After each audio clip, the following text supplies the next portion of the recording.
Hello, everybody. It's a great pleasure for me to be here today to talk about choline role in early life epigenetic modifications that have long-lasting effects on the health of the child. And before starting, I would like to show you my financial disclosures. I have worked for several companies, lectures and consulting activities. And a brief presentation of the content for today. I will briefly describe what's meant by epigenetics and fetal programming. Then I will go to the role of choline as a methyl donor, which is one of the mechanisms by which choline can affect health. Then I will give some examples on the role of choline in changing epigenetics during pregnancy. And in the final part, I will give an extreme example of methylation disorders and how choline can show a benefit in clinical studies, because that's what we in the end need to see. Well, we know this classical transmission of diseases from the mother and the father to the children, where a gene can be transmitted. So we inherit a disease as a mutation or a different allele, and then we are exposed to certain risk when we are young or old. But we have also an important way of getting a disease without getting a mutant gene when the DNA in utero is exposed to external factors. Like the most extreme examples are alcohol and nicotine, very famous examples, but also the diet is the main contributor to this prenatal environment that influence DNA methylation and fetal programming, and thereby affect the health of the child. There are also new studies showing effect of paternal DNA, so there are differential effects of maternal and paternal, but the evidence for paternal DNA modification is just coming up.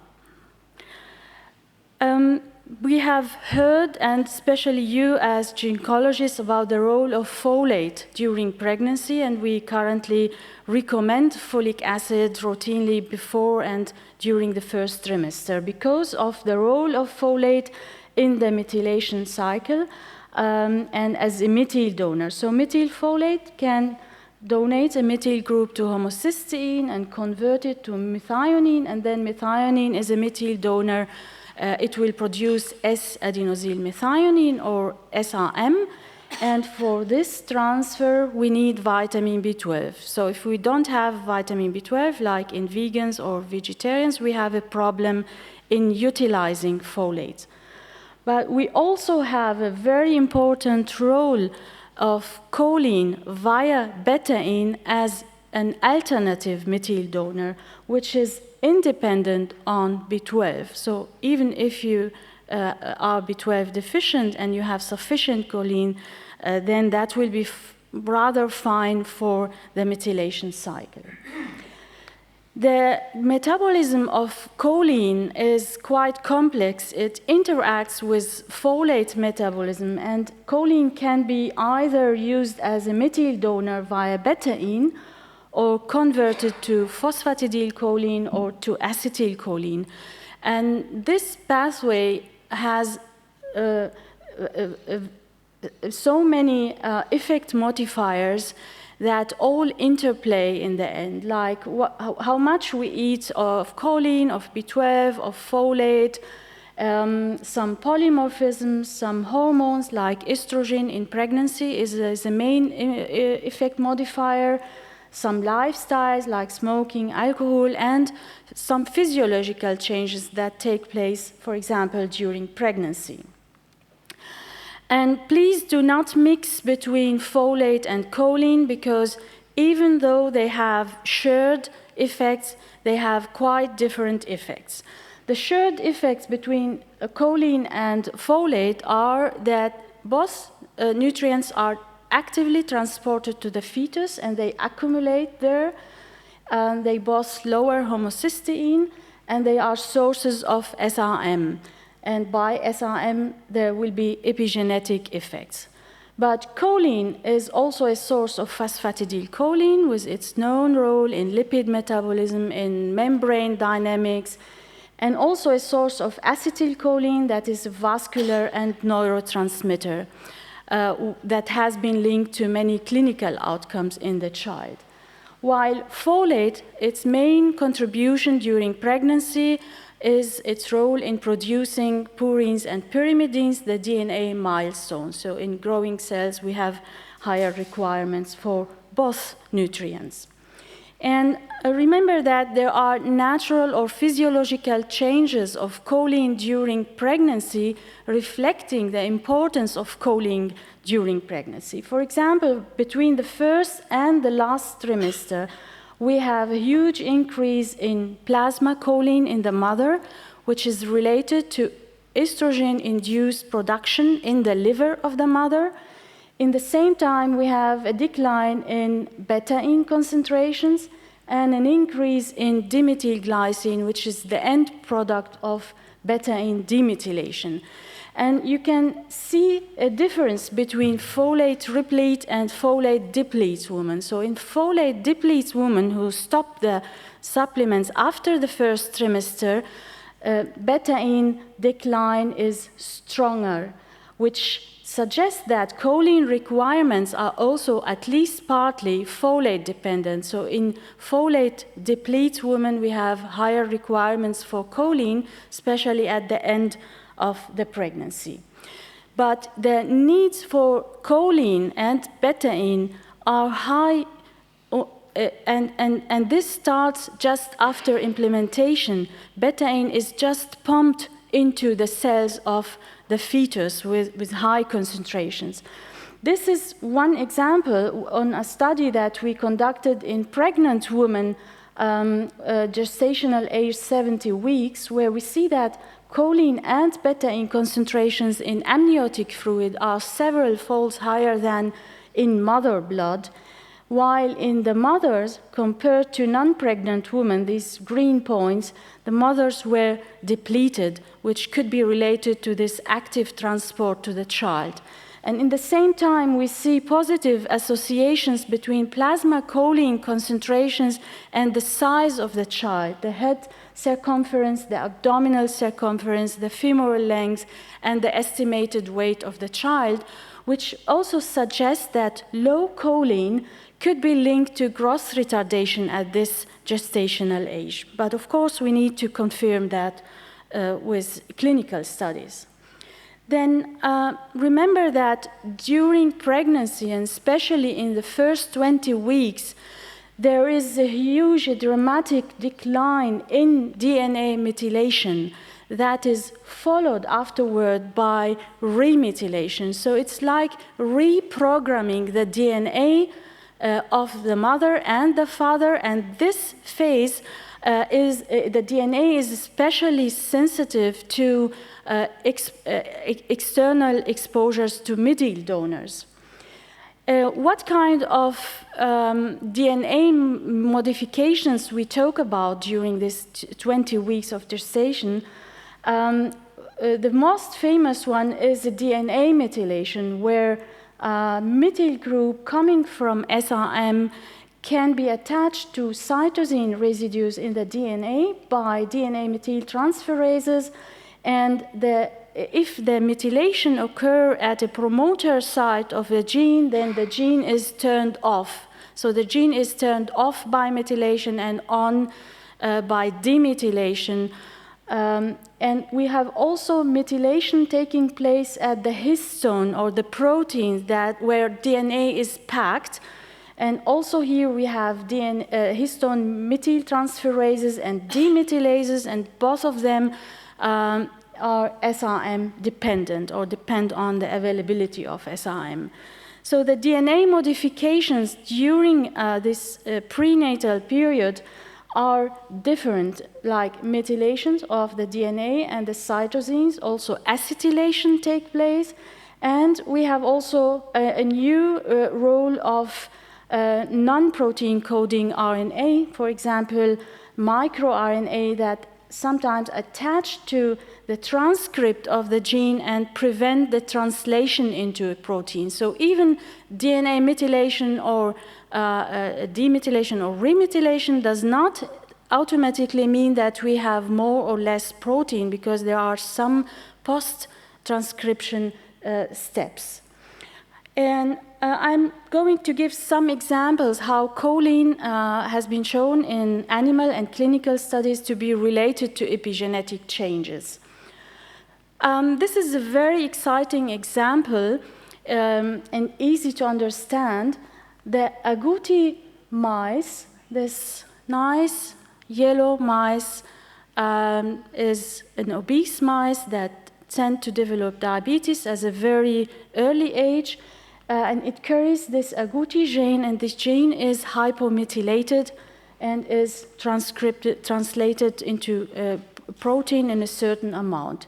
Now, it is sufficient to feed the mother before pregnancy, throughout pregnancy, and after birth with a methyl sufficient diet to get this mice carrying the same gene, but now the gene is methylated, is underexpressed, and the color of the skin is now dark, and the mice is not susceptible to diabetes like the other one, just by changing the mother diet.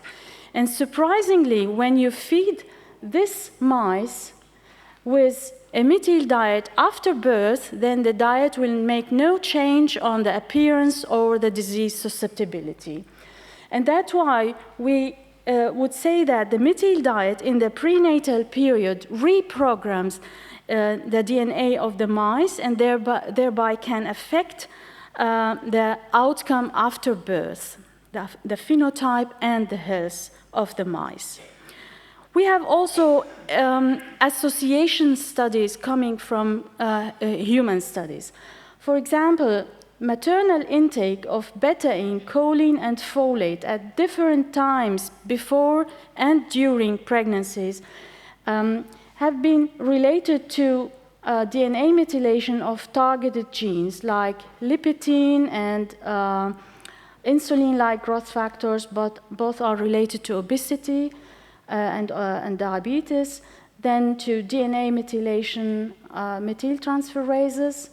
And from this study, we noticed that when choline is associated with DNA methyltransferase methylation, then folate is not associated, and vice versa, which could suggest that there is like coordination or temporality in the effects or compensation between the two nutrients. And that should be investigated, of course, in future. There are many studies, meanwhile, showing similar associations between the intake or the level of choline or betaine in the mother and DNA methylation in mother blood, in the placenta, in cord blood, and in infant tissues. And sometimes there were no associations, but in this specific example, the study has been done in the US, where we have a folate-repleted population, which could be a modifying factor. So we can conclude here that choline intake or level during pregnancy is associated with epigenetic modifications in several tissues of the mother and the child. But until now, we cannot make any conclusion about causality. So association is not automatically causality. And we can see that there is a synergy between choline and betaine, which suggests that choline is acting via betaine, at least in this case, and we see interactions with folate.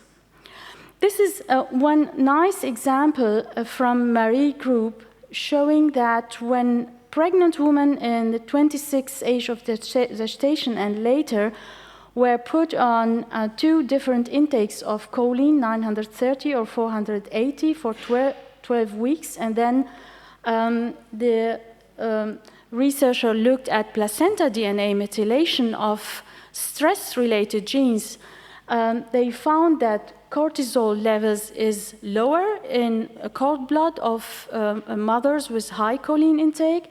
They found hypermethylation of corticotropin-releasing hormone and downregulation of the gene. And they, in general, found higher methylation of the DNA, the global DNA.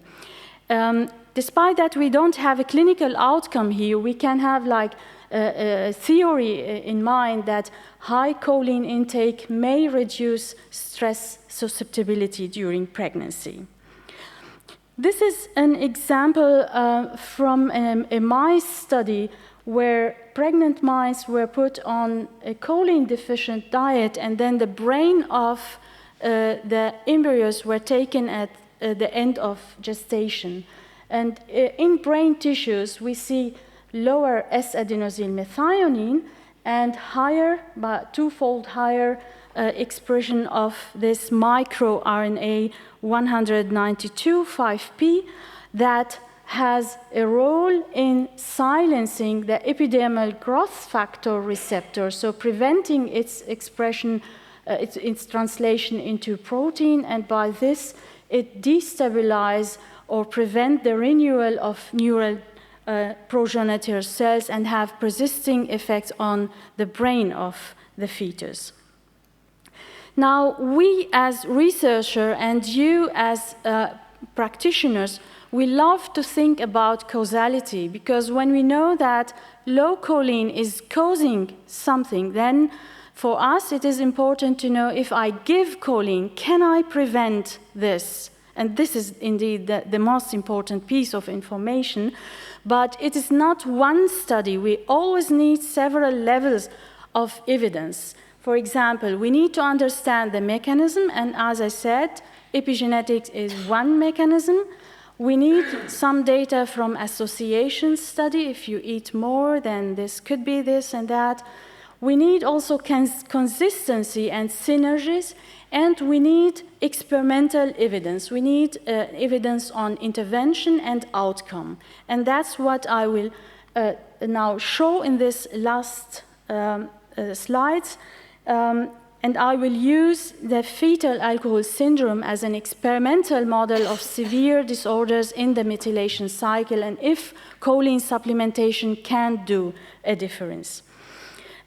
We have learned from animal studies that exposure to alcohol during pregnancy can cause hypomethylation of histones and DNA at different examples from different studies, different genes. And the genes are mostly located in the temporal loop, where the hippocampus and the hypothalamus are, and where the developmental disorders under alcohol exposure could be also caused by. So we know that alcohol exposure in pregnancy is related to bad outcomes in the child, like stillbirth, heart defects, or growth retardation, but also many developmental disorders after birth. We have one recent study from human looking at DNA methylation of tissue samples collected from fetus or babies who died during or just after the pregnancy from women who consumed alcohol during pregnancy. And we see that compared to control fetuses, there is a decrease in global DNA methylation, in histone methylation, and an increase in histone acetylation. The acetyl groups is probably coming from alcohol. Also, studies on children and adults from mothers who consumed alcohol during pregnancy show differences in DNA methylation in peripheral blood, but these genes are highly expressed in the brain and could be related to behavioral and developmental changes.